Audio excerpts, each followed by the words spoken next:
Hello guys, this is Sanjeev Kumar for complex solution channel में मैं आपका स्वागत करता हूं। आज मैं कंप्यूटर फंडामेंटल का 7 पार्ट लेकर आया हूं। तो चलिए देखते हैं इस 7 पार्ट में कौन कौन से टॉपिक के बारे में डिस्कशन किया जा रहा है। पहला टॉपिक है हार्डवेयर क्या होता है, व्हाट इज हार्डवेयर।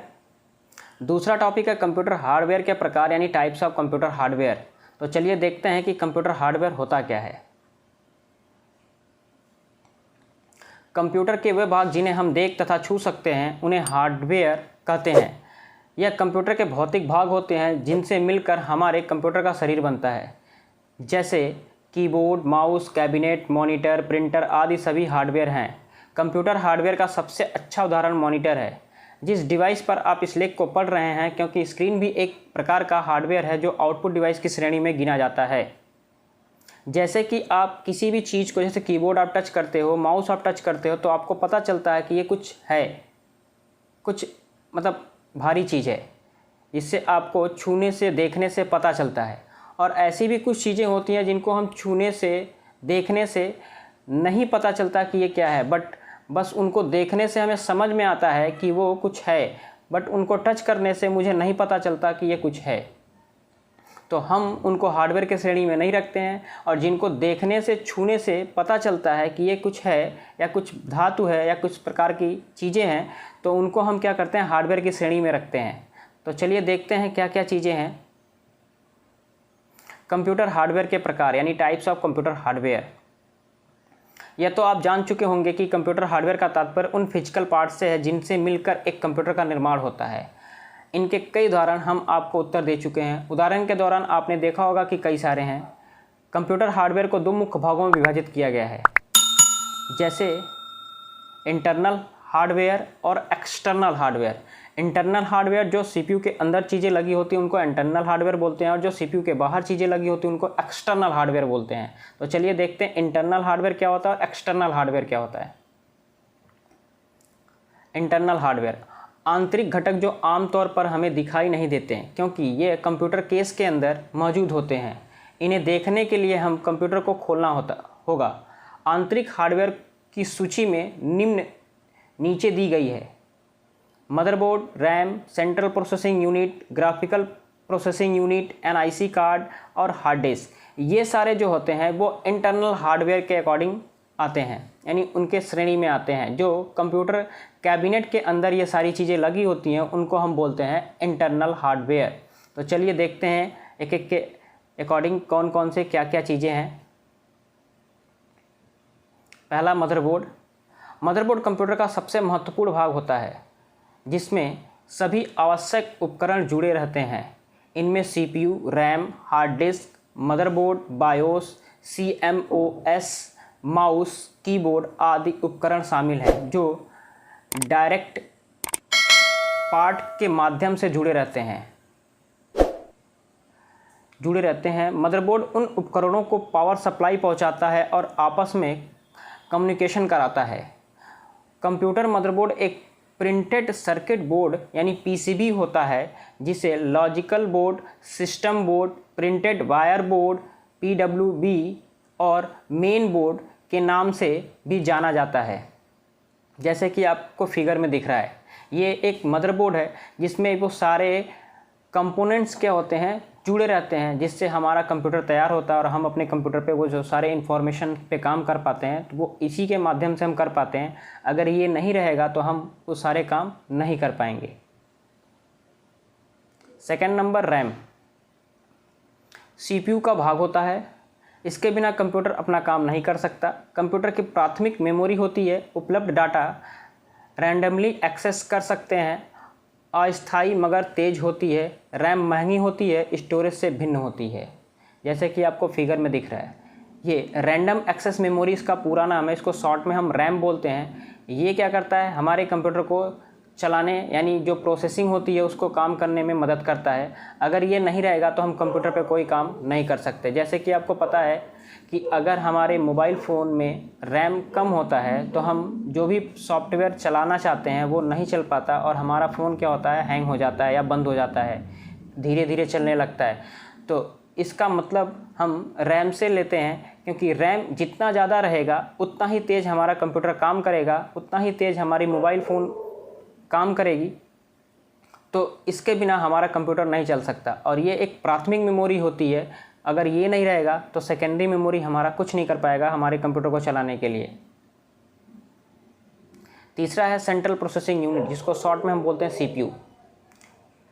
सीपीयू का पूरा नाम सेंट्रल प्रोसेसिंग यूनिट है। इसे प्रोसेसर या माइक्रो प्रोसेसर भी कहा जाता है। यह पीसी से जुड़े विभिन्न उपकरणों को नियंत्रित करता है। यह कंप्यूटर द्वारा प्राप्त सूचनाओं का विश्लेषण करता है। यह एक इलेक्ट्रॉनिक माइक्रोचिप है जो डेटा को इन्फॉर्मेशन में बदलते हुए प्रोसेस करता है। इसे कंप्यूटर का ब्रेन कहा जाता है। यह कंप्यूटर सिस्टम के सारे कार्य को नियंत्रित करता है तथा इनपुट और आउटपुट में रूपांतरित करता है। यह इनपुट तथा आउटपुट यूनिट से मिलकर पूरा कंप्यूटर सिस्टम बना है। जैसे कि आपको फिगर में दिख रहा है, ये आपका सेंट्रल प्रोसेसिंग यूनिट है, जिसको हम बोलते हैं माइक्रोचिप यानी माइक्रो प्रोसेसर। अगर ये नहीं रहेगा तो हमारा कंप्यूटर को जो इन्फॉर्मेशन दी जाती है उसके इनपुट्स और आउटपुट्स हमें नहीं मिल पाएंगे।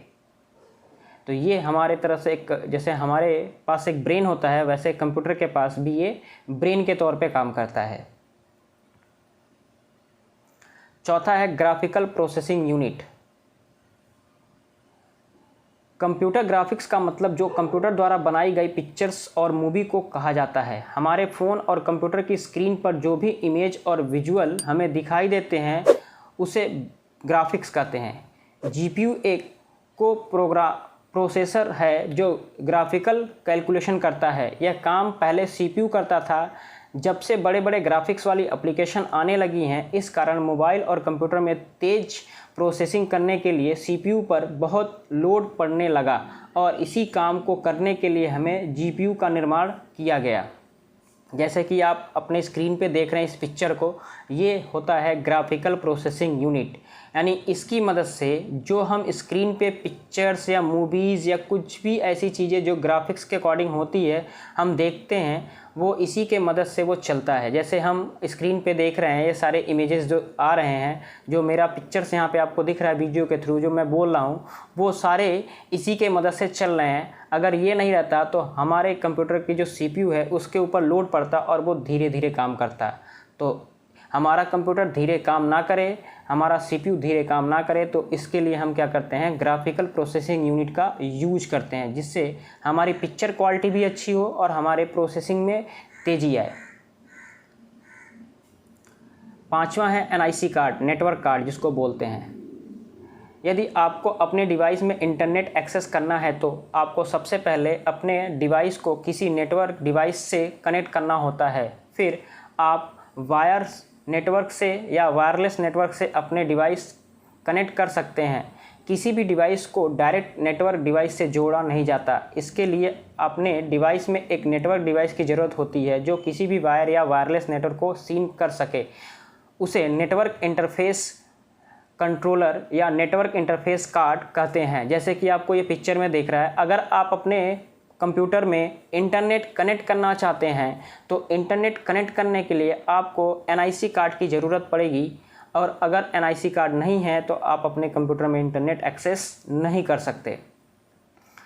जैसे कि ये दो प्रकार से कनेक्ट होता है, एक तो बिना वायर के और एक वायर के थ्रू। तो अगर ये लगा रहेगा तो आपके कंप्यूटर में वायर के थ्रू कनेक्ट होगा, और अगर आप बिना वायर के कनेक्ट करना चाहते हैं तो उसके लिए भी आपको नेटवर्क कार्ड की ज़रूरत पड़ती है, बट वो क्या होता है, वायरलेस होता है, नहीं बिना वायर, जैसे को हम बोलते हैं वाईफाई। 6 नंबर है हार्ड डिस्क ड्राइव, यानी जिसको शॉर्ट में हम बोलते हैं HDD। हार्ड डिस्क, जिसे हम हार्ड डिस्क ड्राइव भी कहा जाता है, ये एक non volatile memory hardware device है। हार्ड डिस्क का काम कंप्यूटर डाटा को स्थायी रूप से संग्रहित यानी परमानेंटली स्टोर और पुनः प्राप्ति करना होता है। नॉन वोलेटाइल डिवाइस उन्हें कहा जाता है जो कंप्यूटर में किसी भी प्रकार के डाटा को लंबे समय तक स्टोर करके रखती है, अर्थात कंप्यूटर पावर ऑफ हो जाने के बाद भी डाटा सुरक्षित रहता है। हार्ड डिस्क को सेकेंडरी स्टोरेज डिवाइस भी कहा जाता है। यह एक कंप्यूटर केस के अंदर मौजूद रहती है और डाटा केबल जैसे पाटा, SCSI, साटा का उपयोग करके कंप्यूटर मदरबोर्ड से जुड़ी होती है। जैसे कि आपने पिक्चर में देखा, ये आपके सामने जो है पिक्चर, ये हार्ड डिस्क की है। इसको हम कंप्यूटर कैबिनेट के अंदर लगाते हैं, जो हमें बाहर से नहीं दिखता। जब हम इसके कंप्यूटर कैबिनेट को ओपन करते हैं तब ये हमें दिखता है। इसके अंदर हम क्या कर सकते हैं, लॉन्ग डाटा स्टोर कर सकते हैं। ये एक परमानेंट स्टोरेज डिवाइस होता है जिसमें हम बहुत सारे डाटा को परमानेंटली सेव कर सकते हैं। जब हमारी इच्छा हो तभी हम उस डाटा को डिलीट कर सकते हैं, या ये हार्ड डिस्क अगर ख़राब हो जाती है तब वो डाटा डिलीट हो जाता है, नहीं तो ये डाटा इसमें परमानेंटली स्टोर रहता है जब तक चाहे तब तक। दूसरा है एक्सटर्नल हार्डवेयर। एक्सटर्नल हार्डवेयर जिसको हम बोलते हैं बाहरी घटक, जैसे पैराफिनल कंपोनेंट भी कहा जाता है। यह बाहर से कंप्यूटर के साथ जुड़े होते हैं। इनमें इनपुट्स और आउटपुट डिवाइस शामिल हैं जिनकी सूची नीचे दी गई है। पहला मॉनिटर, दूसरा माउस, तीसरा कीबोर्ड, चौथा प्रिंटर, पांचवा स्पीकर और 6 नंबर है यूपीएस यानी अनइंटरप्टेड पावर सप्लाई। पहला मॉनिटर। मॉनिटर एक प्रकार का आउटपुट डिवाइस है। मॉनिटर को विजुअल डिस्प्ले यूनिट भी कहा जाता है। देखने में आपके टीवी की तरह होता है, लेकिन कंप्यूटर के लिए बहुत महत्वपूर्ण और ज़रूरी होता है। इसके बिना आप कंप्यूटर पर काम नहीं कर पाएंगे। आइए जानते हैं कि मॉनिटर क्या है और मॉनिटर कितने प्रकार के होते हैं। जैसे कि मॉनिटर 3 प्रकार के होते हैं, जिसको हम पहला बोलते हैं CRT मॉनिटर, दूसरा बोलते हैं LCD मॉनिटर, तीसरा बोलते हैं LED मॉनिटर। यानी ये 3 प्रकार के मॉनिटर हमारे फ्यूचर में उपलब्ध हैं। पहला CRT जो अब नहीं आता है बट जिसके पास है वो यूज करता है। दूसरा है LCD, तीसरा है LED। यानी LED जो सबसे बेस्ट क्वालिटी की मॉनिटर मानी जाती है वो इस टाइम है LED, जिसमें हम पिक्चर क्वालिटी बहुत क्लीन दिखता है, उसको हम बोलते हैं LED। तो ये 3 प्रकार के मॉनिटर्स होते हैं। अगर ये नहीं रहेगा तो हम कोई भी विजुअल इफ़ेक्ट हम अपने कंप्यूटर पे देख नहीं सकते हैं, जिससे हमें पता नहीं चलता था कि जो रिपोर्ट मैं तैयार कर रहा हूँ वो सही है कि गलत है। दूसरा है माउस। माउस एक इनपुट डिवाइस है जिसका वास्तविक नाम पॉइंटिंग डिवाइस है। इसका उपयोग मुख्यतः कंप्यूटर स्क्रीन पर आइटम को चुनने, उनके तरफ जाने तथा उन्हें खोलने एवं बंद करने में किया जाता है। माउस के द्वारा यूजर कंप्यूटर को निर्देश देता है। इसके द्वारा यूजर कंप्यूटर स्क्रीन पर कहीं भी पहुंच सकता है। जैसे कि आपको डिस्प्ले में दिख रहा है कि ये एक माउस है। माउस कई प्रकार के आते हैं, तो जब माउस का वीडियो मैं बनाऊंगा तो आपको बताऊंगा, बट इसमें मैं माउस के बारे में बता रहा हूं। तो माउस एक पॉइंटिंग डिवाइस है जिससे हम स्क्रीन पे किसी भी आइटम को चुनने में मदद करता है, या स्क्रीन के left side, right side, top, bottom पे कहीं भी अगर मुझे मूव करना है तो हम माउस से जाके इंफॉर्मेशन को टच कर सकते हैं। तीसरा है कीबोर्ड। कीबोर्ड एक इनपुट डिवाइस है। कीबोर्ड का हिंदी में मतलब है कुंजी पटल होता है। इसकी सहायता से हम कंप्यूटर को निर्देश देते हैं। कीबोर्ड का मुख्य उपयोग टेक्स्ट लिखने के लिए किया जाता है।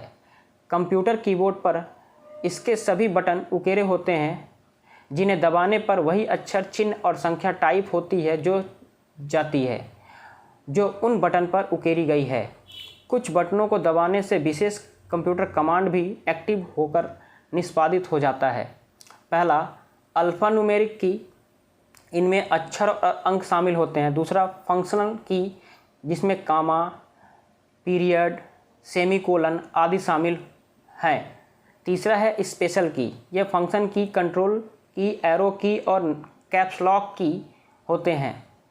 तो कीबोर्ड एक प्रकार का इनपुट डिवाइस है जिससे हम इंफॉर्मेशन को देने के लिए यूज करते हैं, जैसे कि टेक्स्ट, कोई सेमीकोलन लगाना हो, कोई कॉमा लगाना हो या कोई अल्फ़ाबेट टाइप करना हो, तो इसके लिए हम क्या करते हैं, कीबोर्ड का यूज करते हैं। चौथा है प्रिंटर। प्रिंटर एक इलेक्ट्रॉनिक डिवाइस है जिसका उपयोग डिजिटल सूचना को कागज़ पर छापने के लिए किया जाता है। यह कंप्यूटर का बाहरी आउटपुट डिवाइस होता है जो कंप्यूटर में सॉफ्ट कॉपी को हार्ड कॉपी में परिवर्तित करने का काम करता है। प्रिंटर के उपयोग और तकनीक के आधार पर इन्हें कई वर्गों में बांटा जा सकता है, मगर कंप्यूटर प्रिंटर को हम मुख्य निम्न 2 श्रेणी में बांटते हैं। पहला इम्पैक्ट कंप्यूटर, दूसरा होता है नॉन इम्पैक्ट कंप्यूटर। जैसे कि आपको पिक्चर में दिख रहा है, ये एक प्रिंटर है जिससे कोई भी इंफॉर्मेशन जो हम डिस्प्ले पे मॉनिटर पे देखते हैं उस इंफॉर्मेशन को अगर मुझे हार्ड कॉपी के रूप में किसी को देना हो तो उसके लिए हमें क्या करना पड़ता है, उस सॉफ्ट कॉपी को हार्ड कॉपी में कन्वर्ट करने के लिए प्रिंटर का यूज करना पड़ता है। 5th नंबर है स्पीकर। इसके इस्तेमाल से हम किसी भी प्रकार की ध्वनि सुनते हैं। स्पीकर ध्वनि के रूप में आउटपुट की सॉफ्ट कॉपी प्रस्तुत करता है। यह एक आउटपुट और हार्डवेयर डिवाइस है। साउंड कार्ड कंप्यूटर का एक कंपोनेंट होता है। यह कंपोनेंट कंप्यूटर स्पीकर से जो साउंड प्रोड्यूस होता है उसे जनरेट करता है। इन्हें कंप्यूटर के साथ जोड़कर अपना कंप्यूटर की ऑडियो साउंड सुन सकते हैं। कंप्यूटर से जुड़ने सीडी, डीवीडी में जो ऑडियो सेव होती है वह इनसे इलेक्ट्रॉनिक सिग्नल को लेता है और उन्हें ऑडियो में बदल देता है। जैसे कि आपको पिक्चर में दिख रहा है कि अगर हम कोई मूवीज़ देखते हैं तो मूवीज़ में जो एक्टर्स होते हैं उनके तो फिगर दिखाई देते हैं, बट वो जो बोलते हैं वो क्या होता है, एक साउंड होता है, यानी ध्वनि होता है जो हमें सुनना होता है। तो उस ध्वनि को सुनने के लिए हमें क्या करना पड़ता है, स्पीकर का यूज करना पड़ता है। 6 नंबर है यूपीएस, जिसको हम बोलते हैं अनइंटरप्टेड पावर सप्लाई। यूपीएस का पूरा नाम अनइंटरप्टेड पावर सप्लाई है। यह बैटरी से स्वचालित उपकरण है जिसके द्वारा कंप्यूटर में अनवरत विद्युत आपूर्ति बनी रहती है। यह कंप्यूटर को तब तक पावर देता है जब तक मुख्य सप्लाई से पावर कट नहीं जाती। यूपीएस के अंदर एक बैटरी लगी होती है जो कि 20 से 40 मिनट तक के पावर दे सकती है। इससे हमें यह लाभ होता है कि जब मुख्य सप्लाई से पावर आनी बंद हो जाती है उस समय हम कंप्यूटर को ढंग से बंद कर सकते हैं। जैसे कि इसका काम क्या होता है कि अगर मैं कंप्यूटर पे काम कर रहा हूँ और मेरी बिजली कट हो जाती है, यानी जो मेन बिजली होती है वो चली जाती है, तो हमारे कंप्यूटर्स क्या होता है, डायरेक्ट बंद हो जाते हैं। तो हम चाहते हैं कि हमारा कंप्यूटर डायरेक्ट बंद ना हो। अगर डायरेक्ट हमारा कंप्यूटर बंद हो जाता है तो हमारा कंप्यूटर ख़राब होने का चांस भी होता है, यानी जो ऑपरेटिंग सिस्टम होता है वो डेड होने का चांस भी हो जाता है, जिससे हमारा कंप्यूटर ख़राब हो जाएगा तो हमारी जो फाइल्स होंगी या जो इंपॉर्टेंट डॉक्यूमेंट्स होंगे वो भी डिलीट हो जाएंगे। तो उसको बचाने के लिए और कंप्यूटर को प्रॉपर तरीके से बंद करने के लिए हम क्या करते हैं, एक यूपीएस का यूज करते हैं, जिससे कि हमारे अगर मेन सप्लाई चली जाती है तो हम इसकी सप्लाई से हम अपने कंप्यूटर के उस फाइल को सेव कर सकते हैं और अपने कंप्यूटर को प्रॉपर बंद कर सकते हैं। इसका जो टाइमिंग होता है वो 20 से 40 मिनट तक के पावर बैकअप होती है, इससे ज़्यादा ये बैकअप नहीं दे सकता। दोस्तों कैसा लगा ये वीडियो? अगर आपको ये वीडियो पसंद आया तो प्लीज़ मेरे चैनल को लाइक, शेयर, सब्सक्राइब जरूर कर दीजिएगा। धन्यवाद।